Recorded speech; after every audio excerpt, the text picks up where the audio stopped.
Okay, just a quick channel update when it comes to modeling.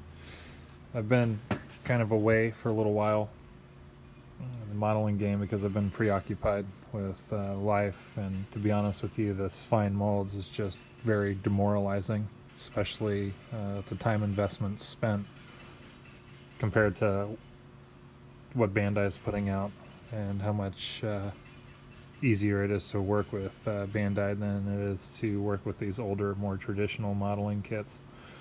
Having said that, the modifications I made to the Finemolds, or the Revell Finemolds, worked a lot better than I expected. I did curve the hull, and like I showed in one of my previous videos, there are those ribs to keep everything together, along with all the major seam lines that had to be cut in order to get that bend out of it. And I think it's going to turn out well. All the sidewalls and things like that still fit just fine. And I got the engines in, and they are all drilled out. That was the last time I stopped working on this thing, because just how terrible it was just to do the engine piece in the back here. But hopefully it will be worth it once I get it to paint, because putting this thing together has just been miserable.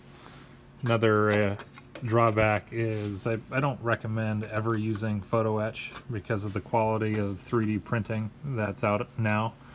I do, however, like the engine grills and photo etched over the 3D printed engine grills, especially because you can get a little bit of variation and bend the individual ribs a little bit, make it look a little worn. I didn't do any under detail. I'm gonna leave the stock grills in there, probably paint them chrome, and then I'm gonna overlay the photo etch on top just to give it a little bit of depth and dimension. And hopefully I'll get this one together this month, beginning of next month.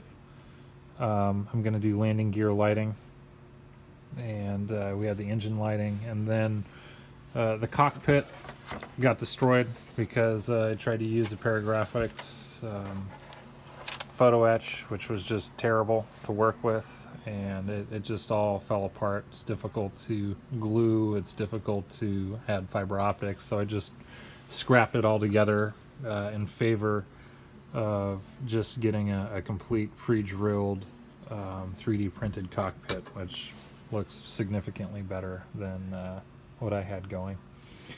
So anyways, that's about it. I'll keep you guys updated. Thanks for tuning in.